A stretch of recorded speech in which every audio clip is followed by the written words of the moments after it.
ராசி அன்பர்கள் இந்த மே மாதம் உங்களுக்கு என்னென்ன மாதிரி பலன்கள் வரப்போகுது அப்படின்னா, முதல்ல உங்கள் ஜென்மத்திலே ராகு இருக்கார். ஜென்மத்திலே இருக்க ராகு என்ன பண்ணுவார்? ப்ளஸ் என்ன, எது கொடுத்தாலும் இன்னும் வேணும் இன்னும் வேணும் இன்னும் வேணுன்ற எண்ணம் வரும். அப்போ இன்னும் வேணும் இன்னும் வேணும் இன்னும் வேணும்னு போது சம்பாதிக்கும் போது இன்னும் சம்பாதிக்கணும், இன்னும் பெரிய ஆள் ஆகணும், இன்னும் சக்ஸஸ்ஃபுல்லாக இருக்கணும், இன்னும் வாழ்க்கையில் ஜெயிக்கணும் அப்படின்னு ஓடிட்டே இருப்பீங்க. ப்ளஸ்ஸு தானேங்க இது. ஆமாம், ப்ளஸ்ஸு தான். மைனஸ் என்ன? காதல் காமம், அதுலேயும் இன்னும் வேணும் இன்னும் வேணுன்ற எண்ணம் வரும். சரிங்களா? ரெண்டாவது, ஜென்மத்தில் ராகு இருக்கும்போது ஒரு இனம் புரியாத குழப்பம், இனம் புரியாத மந்தநிலை, extreme frustration, stress, irritability, depression, delusion, hallucinations, illusions, இந்த மாதிரி மன ரீதியான குழப்பங்கள் அப்படின்றது மேலோங்கும். அந்த மன ரீதியான குழப்பங்களை ராகு பகவான் ஜென்மத்திலே உட்காந்து இப்படி இனம் புரியாத குழப்பத்தை ஏற்படுத்துகிறாரு. நம்ம அமைதியாக இருக்கணும் அப்படின்னு புரிஞ்சுக்கினீங்க அப்படின்னா நல்லது. அதே மாதிரி பாருங்கள், சம்பாதிக்கணும் அப்படின் போது இன்னும் சம்பாதிக்கணும்னு தோணும். ஒரு விதத்தில் நல்லது தான். ஆனால் எதிர் வீட்டுக்காரன் பார் என்ன நல்ல விதத்தில் சம்பாதிக்கிறான், குறுக்கோழியில் தானே சம்பாதிக்கிறான், நல்ல சௌகரியமாக வாழலையா, என்ன அவன் கெட்டு போயிட்டான், நம்ம ஏன் குறுக்கோழியில் சம்பாதிக்கூடாது அப்படியெல்லாம் தோணும். நீங்கள் குறுக்கோழியில் சம்பாதிக்கிறீங்க அப்படின்னா அது உங்களுக்கு ஒத்து வராது. நீங்கள் அதுக்கு லாக்கிப்பட்டு வர மாட்டீங்க அப்படின்னு தான் சொல்லணும். காரணம் என்ன? உங்கள் ராசியாதிபன் சனி. ராசியாதிபன் சனி நம்ம குறுக்கோழியில் சம்பாதிக்கணும்னு யோசித்தாலே நம்மளுக்கு நெகட்டிவ் தான். ஸோ ஆல்வேஸ் ஹானஸ்டி அப்படின்றத ஞாபகம் வச்சுக்கோங்க. அதுக்கடுத்து 2ஆம் பாவம் சனி, 7 நாட்டு சனியினுடைய கடைசி பகுதியில் இருக்கீங்க, பாத சனியில் இருக்கீங்க. ஆல்மோஸ்ட் பார்த்திங்கன்னா 75% காம்ப்ளிகேஷனை சனி பகவான் உங்களுக்கு கொடுத்துட்டு முடிச்சிட்டாரு. இப்போ 25% தொந்தரவு தான் அவர் கொடுக்குறார். இருந்தாலும் உங்களுக்கு என்னமோ 1,00,000% ஒரு தொந்தரவு கொடுக்குற மாதிரி இருக்குது. காரணம் என்ன அப்படின்னா, குத்தி குத்தி குத்தி குத்தி இந்த கையில் நிறைய குத்தி குத்தி கத்தியில் குத்தி குத்தி குத்தி ரணம் ஆயிடுச்சு அப்படின்போது தொட்டாலே வலிக்க தானே செய்யும். தொட்டாலே தாங்க முடியாது இல்லையா? அந்த மாதிரி சூழ்நிலையில் தான் நீங்கள் இருக்கீங்க. கவலைப்பட வேண்டாம். அதுவும் இந்த ஒரு மாதம்தான். அடுத்த மாதம் குரு பகவான் பயிற்சியாகி குருனோட உச்சப்பார்வை சனி மேலே படும்போது அதுவும் அமைதியாகிடும். கவலைப்பட வேண்டாம். 2ஆம் பாவத்தில் செவ்வாய் இருக்கார். தன குடும்ப வாக்குஸ்தானத்தில் செவ்வாய். குடும்பத்தில் ஒரு நாளும் நிம்மதி இருக்காது.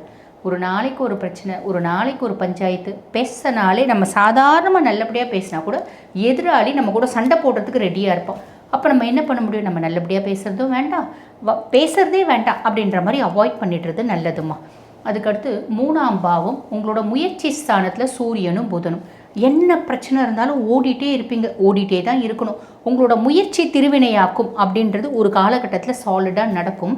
ஆக உங்களோட புத்திசாலித்தனத்தை உங்களோட மூலதனமாக வச்சுட்டு நீங்கள் பாட்டுன்னு ஓடிட்டே இருங்க. கவலைப்படாதீங்க. ஒரு காலம் நீங்கள் ஜெயிப்பீங்க அப்படின்றது உண்மை. 4ஆம் பாவம் சுகஸ்தானத்தில் சுக்கிரன்.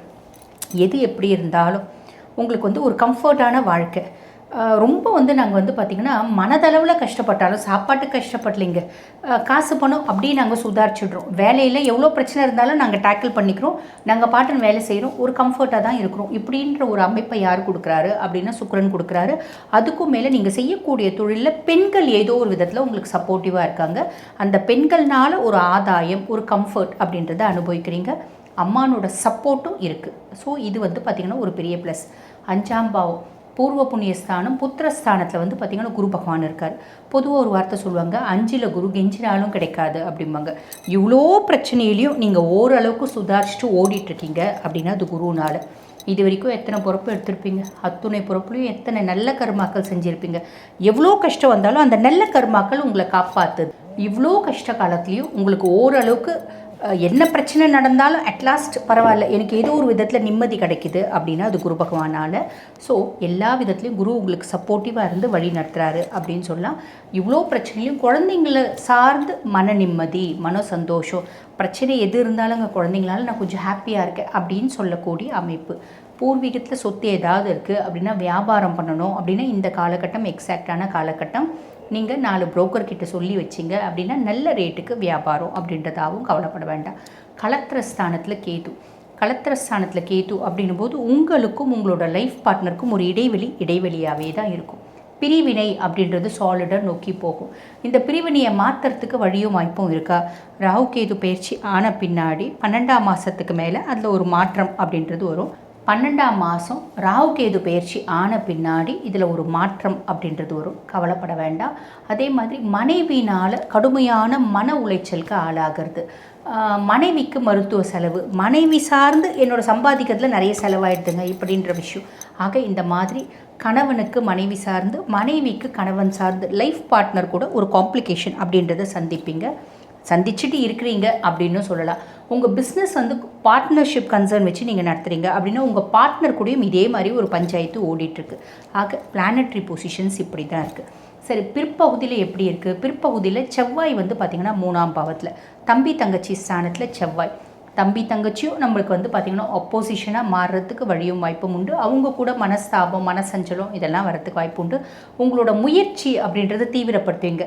செவ்வாய் வந்து ஆற்றல் மிக்க கிரகம் அப்படின்றதால கடன்னு ஹார்ட் ஒர்க் பயங்கரமாக பண்ணுவீங்க. கண்டிப்பாக உங்களோட டெஸ்டினி அடைவீங்க, கவலைப்படாதீங்க. சரிங்களா? அதுக்கப்புறம் 4ஆம் பாவம் சுகஸ்தானத்தில் சூரியனும் புதனும். சுகஸ்தானத்தில் உங்களோட புத் ஆதித்ய யோகம் அப்படின்றது ஆக்டிவேட் ஆகுது. அப்போ உங்களோட புத்திசாலித்தனத்தினாலையும் ஆக்கப்பூர்வமான சிந்தனையினாலையும் திறமையினாலையும் எழுத்தாற்றல்னாலையும் அதே மாதிரி நீங்கள் பிளான் பண்ணக்கூடிய ஒரு கெப்பாசிட்டினாலையும் கண்டிப்பாக கம்ஃபர்ட் அப்படின்றது பிற்காலத்தில் அடைவீங்க, கவலைப்பட வேண்டாம். பிற்பகுதியிலே ஓரளவுக்கு கம்ஃபர்ட் அப்படின்றது இருக்கும், நோ நீட் டு வரி. அதுக்கப்புறம் 5ஆம் பாவத்தில் சுக்கிரன், பூர்வ புண்ணியஸ்தானம் புத்திரஸ்தானத்தில் சுக்கிரன், குருவோட சுக்கிரனும் இணைகிறார். அப்போ இது வந்து பார்த்திங்கன்னா ஒரு விதத்தில் தனலக்ஷ்மி யோகம் அப்படின்றது ஆக்டிவேட் ஆகுது.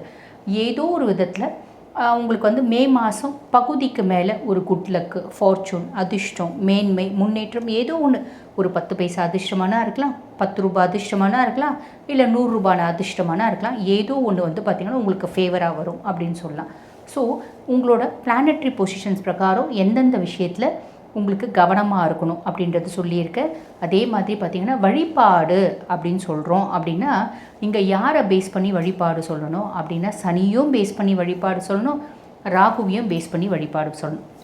அப்போது உங்களுக்கு என்ன சொல்லலாம், ரொம்ப எளிமையாக சொல்லணும் அப்படின்னா கும்பகோணத்துக்கு பக்கத்தில் ஆதி கும்பேஸ்வரர் ஆலயம் அப்படின்னு ஒரு ஆலயம் இருக்குது. அங்கே போய் ஒரு முறை வழிபாடு பண்ணிட்டு வாங்க, நிறைய நல்லது நடக்கும். போக முடியாதுமா, ரொம்ப தூரம் இருக்குது அப்படின்னா வீட்டு பக்கத்தில் இருக்க சிவன் கோயிலில் போயிட்டு உங்களுக்கு வழிபாடு பண்ணிட்டு வாங்க, நல்லது நடக்கும். இதுக்கும் மேலே இன்னொரு வழிபாடும் நாங்கள் சொல்லுவோம், உங்களுக்கு முடியும் அப்படின்னா போங்க. ஏன்னா ஜாதி மதம் இனம் எல்லாத்துக்கும் அப்பாற்பட்டவர் தான் கடவுள். அப்போ ஜென்மத்திலே ராகு இருக்கா அப்படின்போது தர்காவுக்கு போயிட்டு வாங்க.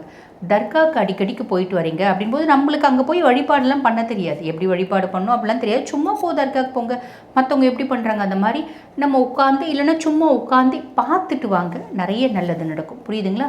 இந்த மாதிரி சின்ன சின்ன விஷயங்கள் நம்ம பண்ணாலே போதுமானது. இல்லைங்க தர்காக்குள்ளே போய் வழிபாடு பண்ணலாம், மனசுக்கு எங்களுக்கு இஷ்டம் இல்லைங்க அப்படின்னா ரொம்ப எளிமையான விஷயம் என்ன அப்படின்னா வீட்டு பக்கத்தில் ஆடு வளர்க்குறவங்க இருக்காங்க அப்படின்னா அந்த ஆடுகளுக்கு உணவு. இப்போ நான்லாம் வந்து பார்த்திங்கன்னா கீழே பெரும்பள்ளம் கேது ஸ்தலம்லாம் போகும்போது அங்கே நிறைய ஆடுகள் இருக்கும். அந்த ஆடுலாம் மாறி பிஸ்கெட்டே சாப்பிடுது. அந்த மாதிரி பிஸ்கெட் கொடுக்கலாம், அந்த குழந்தைங்க என்ன சாப்பிடுதோ அது கொடுக்கலாம். கொடுக்குறீங்க அப்படின்னா இது எளிய முறை வாழ்வியல் பரிகாரம் ராகுவை பிரீத்தி பண்ணுறதுக்கு. இந்த மாதிரி சின்ன சின்ன விஷயங்கள் நாங்கள் சொல்கிறத கரெக்டாக ஃபாலோ பண்ணிவிட்டு நாங்கள் சொன்ன விஷயங்களில் கொஞ்சம் கவனமாக இருக்கீங்க அப்படின்னா இந்த மே மாதம் இனிமையான மாதம் அமையும்.